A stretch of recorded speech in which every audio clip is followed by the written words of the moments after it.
Oke, nah kalau udah ngomongin soal kehidupan perkuliahan, gue pasti menarik juga pertanyaan gimana kehidupan teman-teman di ITB. Gimana teman-teman lu di ITB? Ambis.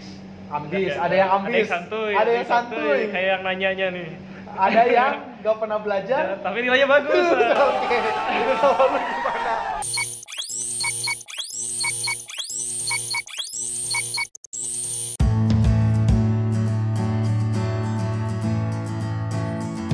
Hey guys, welcome back to my YouTube channel Kinichi Sans. Dan pada hari ini gue kedatangan dua tamu spesial, yaitu teman-teman gue yang kuliah di ITB.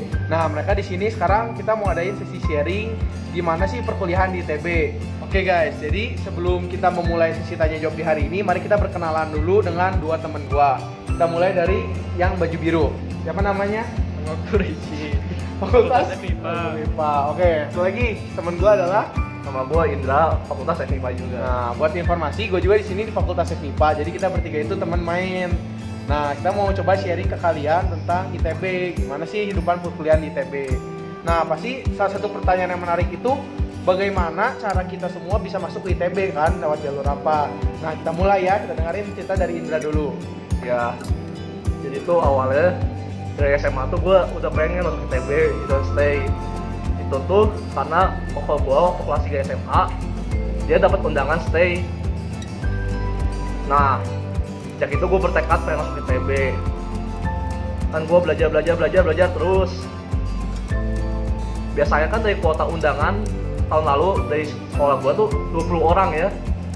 Tiba-tiba di angkatan gue jadi 3 orang. Kenapa tuh bisa kayak gitu? Jangan tahu, mungkin banyak orang-orang yang menolak undangan ITB untuk ke universitas luar negeri yang lain yang lebih baik. Yang sebenarnya tindakan itu tidak baik. Ya, jadi tidak konsisten lah ya. Ya. Udah lewat undangan ITB tapi ditolak gitu ya, memilih yang lain, gitu. menduakan ya. Ya. Oke, terus? Jadi gue ditolak kan dari stay kan. Oh, lewat jalur apa SNM? Ya, jalur undangan SMP. Oh, jalur undangan. Tapi emang Anda dari awal pengen ke stay atau pengen ke fakultas lain? Enggak. Gue di awal pengen stay kan. Gue udah sebut karena stay itu keren. Bukan karena gue nggak tahu itu gue dalamnya apa juga, tapi karena gue tahu itu keren aja. Oke. Terus akhirnya gimana bisa terima di ITB? Ya, jadi kan habis ditolak undangan tuh gue kundung bisa gitu. Gue masih Down ingat lah ya. besoknya USBN biologi gue udah bodo amat pokoknya anjir itu. Jadi nggak belajar lah ya, Nggak udah belajar soalnya gua. udah aduh gimana nggak terima. Terus ya orang tua gue semangatin aja, udah masih ada SBMPTN. Ya udah deh gue belajar SBMPTN, bimbel intensif di GO. Sebulanan gue bimbel bareng temen gue 5-an. Terus menurut lu gitu ya, apakah bimbel intensif di GO itu benar-benar berguna nggak sih buat masuk ke ITB atau ya ternyata nggak ada hasilnya juga? Ya itu tergantung elunya sih. Kalau lu main-main doang di kelas, ya jadi gak guna, uang ortu lu jadi habis. Tapi kalau lu serius ya itu cukup berguna juga. Oke, sebelum kita nanya skor UTBK, kita pindah dulu ke sini. Gimana ya perjuangan lu bisa masuk ITB? Jadi gue tuh gak terlalu ngarep di SNM. Soalnya sekolah aku tuh kayak sedikit gitu yang masuk sininya. Emang kuotanya sedikit dari sekolah lu, jadi nggak banyak harapan lah ya Banyak SNM. harapan dari SNM. Kalau masalah fakultas yang mau dimasukin nggak tahu apa-apa tuh waktu itu tuh. Oh, Pokoknya jadi nggak punya tujuan. waktu ITB. itu tuh pengennya tuh FTTM. Oh, FTTM. Soalnya ceritanya guru-guru tuh katanya kalau anak-anak sana itu enak-enak gitu hidupnya. Apa Meskipun enaknya? kerjanya jauh tapi inilah lancar. Apa ini teh? Oke. Makanya waktu itu gue pengen FTTM. Ini tujuannya ini. Nggak tahu apa-apa Oke, pokoknya oke. FTTM ini. Iya, ya. Terus usahanya gimana usahanya buat masuk sini? Ya aku belajar tuh dari semester 2 awal, semester 1 akhir gitu. Dan belajar tuh cuma sama Vicky aja. Biologi mah lupain gitu. Soalnya emang yang dites kan Mafiki ya. Iya, biologi juga dites. Oh, dites sih, dari cuma- BPK itu biologi dites juga. Terus nama kan lu nggak peduli aja, sana susah gitu. Bodo amat lah, yang penting matematik. Jadi emang lebih fokus ke Mafiki. Nah, kalau tadi Indra lewat GO, lu gimana tuh? Sama gue juga gitu. Cuman yang kerja sama sekolah gitu, jadi dia datang ke sekolah terus ngajar-ngajar. Tapi nggak semua orang jadi yang, ada yang mau aja. Oh, jadi ada hubungan kerjasama sekolah lu sama GO itu, di mana GO-nya tidak datang ngajar yang mau buat yang mau. Terus lu sendiri coba pakai bimbel online nggak sih? Iya, gue pakai Zenius. Oh iya. Perlanggarannya bareng sama temen tuh, setahun sebelumnya langganan berapa orang itu, 6 gitu. Kalau tadi menurut dia nih GO itu berguna banget buat masuk ke ke ITB. Kalau menurut lu gimana nih soal bimbel online? Apakah bimbel online dengan bimbel online pun lu bisa gitu masuk ke ITB? Kalau bimbel online itu memang mantep banget sih itu. Rekomend juga soalnya dia ngajarin konsepnya dari awal. Meskipun kayak malas itu kan buka HP, tapi ya kan fleksibel juga, kita bisa belajar di mana-mana. Ya balik lagi ke diri sendiri kan, gimana keseriusan kita pengen masuk ke ITB. Nah sekarang kita masuk ke yang orang penasaran, skor UTBK. Gimana skor UTBK? Berapa kali tes SBMPTN? Ya gua tuh UTBK 2 kali ya. Di awalnya UTBK pertama gua ambil, UTBK gua tuh rendah bisa 627. Sedangkan kelima temen gue di GO tuh udah dapat skor di atas 670 ke atas, bahkan ada yang 770 skornya. Jadi artinya oke, tadi TBK pertama lu dapat 672, 627, artinya lu cuma buat nyoba-nyoba doang. Enggak, itu gue belajar serius. Oh, lu belajar serius Iya. tetap 627. Emang Nah. soalnya susah banget gitu? Ya buat gue yang nggak terlalu pintar sih itu susah ya. Oke, terus lu coba lagi di yang kedua. Terus tadi itu gue udah ambil pundungnya, gue udahlah swasta aja lah udah. Tapi ya gue coba aja hoki-hokian kali ya. Taunya UTBK gue dapat 690. Wih, jadi nggak menyerah lah ya. Iya. Tipsnya nggak boleh menyerah, Iya. harus mencoba lagi ya. Pokoknya itu tuh namanya takdir Tuhan akhirnya UTBK tuh. Pasti ada faktor juga dari jalan dari Iya. Tuhan serta mencoba ya. Nah, kalau lu gimana nih? Dari TBK lu berapa kali tes? Berapa nilai Tes lu? 2 kali. 2 kali. Pertama tuh rata-rata 704, 704, kedua 670. 670. Nah, kalau buat lu kan tadi terakhir udah 690 ya? Ya. Nah, di 690 tuh sebenarnya udah cukup belum sih buat masuk stay di waktu itu? Kurang lebih lah menurut survei-survei yang ada gitu. Menurut yang gue tanya-tanya dari temen gue ya, sebenarnya 670 tuh ada juga yang masuk stay. Oh, Terus cuman sepertinya ITB tuh melihat pembobotan di skor TBK-nya. pembobotan Jadi- dalam arti? Kan dia ujian ada matematika, fisika, kimia, Oh, biologi, iya, sama TPA ada 4 itu. Ya, Nah, mungkin ya ITB itu lebih membuatkan kita di matematika dan fisika untuk yang mau masuk stay. Oke, jadi itu skor UTBK-nya dan akhirnya mereka masuk ke FIPA setelah perjuangan yang sangat panjang. Nah, dari skor UTBK yang udah kalian dapat, kalian memilih pilihan 1 dan pilihan 2-nya di mana aja dan fakultas apa? Jadi, Buat Indra gua- dulu. Gue tetap teteh ya masuk pilihan satunya stay ITB. Oke. Dan untuk pilihan 2 gue waktu itu bingung.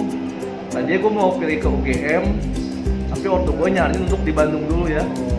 Jadi gue milih dan duanya FIPA ITB dikarenakan mungkin itu yang gue paling demen deh di antara jurusan yang gue lihat lagi di ITB. Oke, jadi pilihan pertama stay, 2 FIPA. Ya, Terus sudah pikir belum kalau stay dimasukkan ke jurusan apa? oh belum. Soalnya gue cuma lihat waktu itu Oh, stay itu keren. fakultasnya keren. Tapi gue juga nggak tahu gimana dalamnya, gimana prospeknya. Oke. Kalian jangan kayak gue aja pokoknya. Jadi harus tahu dulu ya Iya. prospek dalam semua harus dilihat dulu baru masuk. Kalau lu nih gimana nih, Ci? Untuk SNM lo pilihan pertama FIPA, kedua FTI. TI. Nah itu tuh sebenarnya kebalik gitu, cuman kan waktu itu nggak tahu. Nah, ini jangan terima juga kan? Ya, SBM. dua-duanya nggak terima juga. Nah, pas di SBM, itu FIPA, yang kedua tuh aktuaria Unpad. Aktuaria Unpad, woi. Itu tuh main aman aja, nggak mau nekat-nekat gitu. Soalnya kan kita nggak tahu sekira tahun ini berapa. oke. Terus yang keterima, dua-duanya terima atau cuma yang langsung Ya terima kan di FIPA? kalau di satu keterima, yang kedua Oh, udah dia lewat. langsung terima di FIPA. Nah. Jadi gitu, kita bisa langsung di FIPA. Nah, oke, jadi segitu dulu kita membicarakan soal gimana cara mereka masuk ke ITB. Nah, udahlah. Sekarang kita anggap sekarang kita sudah masuk di ITB. Nah, sekarang kita tanya bagaimana kehidupan perkuliahan di ITB. Kita mulai dari Ricci dulu sekarang. Gimana kehidupan kuliah lu di ITB ini nih setelah masuk FIPA? Chaos, capek, seru, udah. Singkat, chaos, capek, seru. Nah, sekarang tadi Ricci bilang kalau ke ITB chaos, seru, capek. Oke, nah sekarang kalau Indra gimana menurut lu nih kehidupan perkuliahan di ITB? Sebenarnya kehidupan perkuliahan di ITB itu lu bisa milih ya, lu mau chaos mau santuy ya. Oke, jadi ada dua pilihan, mau chaos mau Ya. santuy. Di bawah chaos atau di bawah santuy. Ya. Oke, nah kalau udah ngomongin soal kehidupan perkuliahan, gua pasti menarik juga pertanyaan gimana kehidupan teman-teman di ITB. Gimana teman-teman lu di ITB? Ambis. Ambis, ada yang ambis. Ada yang santuy. Ada yang santuy. Kayak yang nanyanya nih. Ada yang gak pernah belajar. Ya, tapi nilainya bagus. Oke, kalau lu gimana? Baik-baik Temenan lah. di ITB ya. Ya. Kayak gitu sih. Otaknya seklek-seklek semua. Wah, sengkleknya ada yang sengklek pinter, ada yang sengklek. bodoh. Oke, gitu perjuangan kuliah di ITB. Terus Nah, orang juga kan penasaran banget nih, apa sih perbedaannya antara lu sekolah di SMA dengan sekarang lu udah jadi namanya mahasiswa. Nah, kita dari Indra dulu. Apa bedanya perbedaan antara lu sekolah di SMA dengan sekarang lu jadi mahasiswa?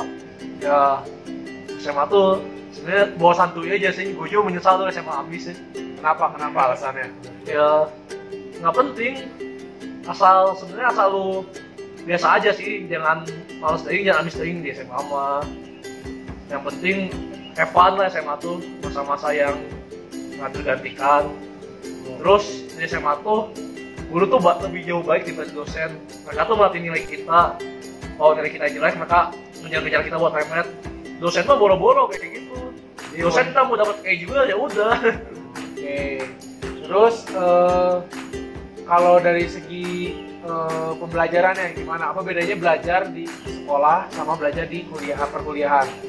Ya perkuliahan tuh lu belajar atas kesadaran diri.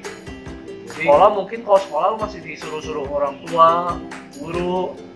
Ya kalau di kuliah lu yang betul-betul kesadaran sendiri. Oke, nah sekarang kita tanya pendapat Rizky. Sama pertanyaannya, apa bedanya lu di SMA sama ngerasain sekarang di perkuliahan jadi mahasiswa? Lu apa? Di SMA tuh lebih santuy, lu nggak belajar juga bisa nilai bagus itu. Caranya nggak belajar nilai bagus. Ya udah nggak usah terlalu ambis, maksudnya dari kehabisannya di sini harus lebih ambis dengan mendapatkan nilai yang bagus. Kalau di sekolah kan lu nggak salah belajarnya bercanda-bercanda atau gimana masih bisa nilai bagus. Jadi materinya terlalu banyak dan kayak dipatasin itu. Soalnya tuh kalau program saya tuh memang lebih susah juga dari unit-unit lain juga. Oke. Jadi dari segi pelajaran pasti lebih susah. Jadi kita harus lebih serius lah ya dalam belajar. Terus kalau dari segi dosen, tadi menurut Dinda katanya kalau dosen itu nggak peduli gitu loh. Jadi kalau guru masih ngejar-ngejar kita buat remedial, buat susulan. Nah kalau menurut lu dari segi dosen pengajarannya gitu, apa bedanya dosen mengajar dan guru yang mengajar? Apakah sama aja menurut lu atau ada bedanya? Kalau kata aku sih perbedaan yang paling mendasar tuh dosen tuh ngajarnya memang lebih cepat. Cepat dalam lebih cepat ya, materinya lebih cepat, lebih susah gitu. Jadi kalau guru kan biasanya pelan-pelan, ada waktu-waktu senggang untuk ngobrol dia bisa, atau untuk sekedar apalah gitu kan sambil iseng-iseng. Nah kalau di kelas tuh udah harus benar-benar fokus terus, soalnya yang diajarin itu memang padat, susah gitu. Sebenarnya kalau menurut gue bukan padat sih, lebih ke konsepnya nggak sih? Kalau kita belajar SMA tuh tinggal menerapkan sebuah rumus yang sudah ada, tapi di TBC itu kita harus lebih tahu konsepnya, dari mana rumus itu berasal, diterapkan, diaplikasikan di soal. Betul nggak sih? Sebenarnya bukannya lebih susah sih, tapi harus lebih paham lebih susah juga konsep. sih. Sebenarnya susah juga konsep, ya susah juga iya. Iya, harus bisa mengaplikasikannya. Oke, jadi itu tentang bedanya kuliah dan SMA menurut mereka. Lalu, apalagi yang bertanya nih guys. Nah, yang bikin teman-teman penasaran juga pasti itu apakah benar kalau kita apakah benar teman-teman kita di ITB itu benar-benar ambis gitu, kerjanya belajar mulu, nggak punya kehidupan, kerjanya belajar aja, nggak ada gitu teman-teman yang asik, rame. Nah, gimana nih kalau menurut teman-teman lu? Oh, itu sih salah ya. Beberapa orang di ITB tuh ada juga yang santuy. Kan ITB juga menyediakan unit supaya kita dapat beraktivitas kan, jadi kerja nggak belajar terus gitu. Unit itu apa? Kalau bagi yang belum tahu nih, unit itu apa sebenarnya? Unit itu kayak eskul gitu ya di sekolah, cuman dalam skala yang lebih besar dan lebih formal. Oke, jadi kayak ada di unit itu ada banyak. Kalau di ITB banyak banget nggak sih unitnya? Oh, banyak tuh. Ada banyak banget ya, ada unit olahraga, Ya. kesenian, Pelajaran juga ada. Pokoknya itu positifnya di PTB tuh. Jadi Mereka menyediakan semua fasilitas untuk kita mencari passion kita. Oke, jadi selain belajar pasti Ya. ada juga kegiatan-kegiatan lain yang bisa kita ikuti. Nah, kalau menurut lu gimana nih teman-teman lu di ITB? Ya nggak semuanya ambil, cuman mayoritas begitu. Mayoritas tuh belajar mulu gitu. Atau minimal mereka sebelum ujian tuh ngabis sampai malam banget gitu. Tapi ada juga sih yang biasa-biasa aja, tapi mereka itu nggak. Yang biasa-biasa itu tuh ada dua tipenya, ada yang di biasa-biasa aja terus dia nggak bisa, ada yang biasa-biasa aja, tapi dia udah jago banget tuh, makanya dia nggak perlu belajar banyak. Kalau lu? Gue yang belajar banyak nggak bisa. Yang lu? Gue juga sama. Gua belajar dikit bisa lah ya. Bisa. Dia tuh 5 aja tuh. Mereka yang 4. Oke. Nah, pertanyaan berikutnya. Ada satu paradigma yang gue denger banget, ini sering banget gue denger. kalau lu masuk FMIPA tuh lu ujung-ujungnya cuma jadi guru. Lo bener nggak itu? Coba. Pertama, itu salah. Oke, salah kenapa? Kedua, guru itu bukan cuman guru tuh banyak jasanya, jadi tolong jangan remehin guru. Oke, kalau salah kenapa itu salah? Emang di FMIPA tuh bisa jadi apa aja sih prospek kerjanya ke depannya? Banyak dong. Kalian kan bisa jadi ilmuwan juga. Oke. Terus FMA tuh kan menyediakan jurusan aktuaria kan, kalian bisa jadi aktuaris. Terus jurusan matematika tuh kerjaannya nggak cuma jadi guru doang, dia bisa ke computing, Data ya, bisa data ke scientist. bank. Pokoknya luas deh matematika tuh. Oke. Fisika juga bisa menambah teknik ya nantinya. Kalau Kimia juga luas, bisa ke pabrik. Ya benar kan bisa pabrik itu pasti memerlukan Iya, bahan-bahan bahan kimia ya. Oke. Nah kalau menurut lu gimana paradigma bahwa lulusan FMIPA itu cuma ujung-ujungnya jadi guru? Ya, mirip sama Indah sih prinsipnya. Jadi selain itu salah, jangan anggap guru itu sejelek itu gitu kan ya. Kalau yang pertama itu, gue tahunya dari tracer study. Jadi tracer study itu kan ada riset-risetnya. Apa itu tracer study jelaskan dulu Tracer dong. itu kayak riset orang-orang yang udah lulus dari sini, prospek mereka kerja di mana aja, gajinya berapa, tingkatannya apa segala-galanya gitu, hubungan dengan event dan segala macamnya. Oke, terus gimana tracer study di FMIPA? Jadi di jurusan kita tuh emang kebanyakan tuh nggak pada bidangnya gitu tuh. Jadi lintas bidang itu ya kerjanya ya. Gitu. Jadi meskipun kuliahnya terus? bidang apa, nanti kerjanya bidang yang lain, Oke. nggak banyak jadi guru. Kalau jadi guru juga ada kan? Pasti Ada, persennya, tapi cuma tidak beberapa persen saja tuh. Guys, jangan takut masuk FMIPA. Soalnya nggak semua jurusan FMIPA tuh pasti jadi guru. Apalagi di ITB sekarang udah ada jurusan baru. Apa itu? Aktuarium. Aktuaria. Nah, di aktuaria kan salah satu jurusan yang lagi banyak banget dicari oleh perusahaan-perusahaan yang nggak lulusan dari aktuaria. Makanya kalian jangan khawatir deh kalau masuk FMIPA di ITB. Nah, ada pertanyaan terakhir nih dari gua. Ada nggak sih penyesalan terbesar lu setelah lu masuk ke ITB? Coba dari lu dulu. Gue sih nyesel nggak terlalu nekat itu waktu SBM, jadi terlalu main aman. Udah Jadi, sih, gue nyesel nggak dapet ya jurusan yang lu inginkan ya? Nah, itu. Jadi gue tuh jurusan yang pengen gue ingin banget tuh nggak dapet gara-gara gue main aman. Oke, kalau lu? Gue sih bersyukur ya keterima di FMIPA. Soal gue tuh ternyata gue tahu gue nggak bisa coding. Jadi kalau di sini gue mampus pasti sih. Tapi kan semua itu bisa dipelajari. Coding Ya. kita bisa belajar juga, sebenarnya nggak masalah Ya dong. kalau FMIPA lu mungkin belajar codingnya lu lebih pelan-pelan gitu. Kalau setelah itu lu harus langsung lebih expert lah gitu. Oke, menurut lu gitu. Iya. Oke. Jadi terima kasih buat hari ini yang udah meluangkan waktunya pada teman-teman gue Indra dan Ici. Semoga kalian sukses terus di ITB. Dan juga Kalian nggak penasaran soal saya? Jangan deh, jangan penasaran. Nanti aja ekspresi privat, privasi. Oke, jadi segini dulu podcast dari gua. Terima kasih buat yang udah nonton. Jangan lupa like, ini tanya like, subscribe. Dadah.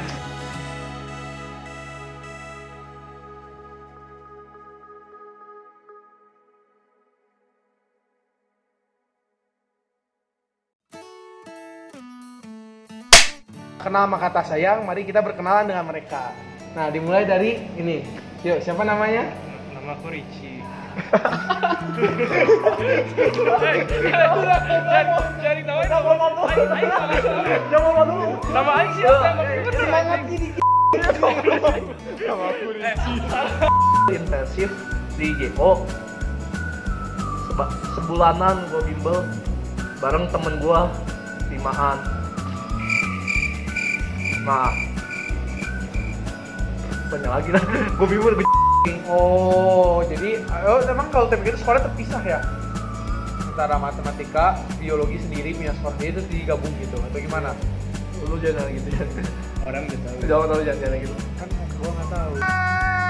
Nggak tapi ya. Ya Udah gitu kayak Udah. Sekarang untuk pertanyaan berikutnya. Maksudnya katanya survei UTBK FMIPA berapa gitu ya, saya gitu aja. Udah mancing aja, Skip aja ngomong. Terus tanya FMIPA ya. Kok apa nih FIPA-nya? Ya FMIPA nya tanya juga. Kan udah orang masuk. dia mungkin kayak bisa gitu. Ya, lu mana yang Apa dan menurut lu gimana kehidupan kuliah lu di ITB? Tanya lagi. Gue capek nih sebenarnya. Oke, gimana kehidupan perkuliahan lu di ITB? Ntar. Tanya lagi aja, gue bingung gue jawabnya. Nah, sekarang lu udah gimana kehidupan perkuliahan lu di ITB? Jadi tatar Bisnis ganti gue nih, bawah gue. Ya Indra, gimana kehidupan lu di ITB? Sosial aku keluar aja. Jawab aja.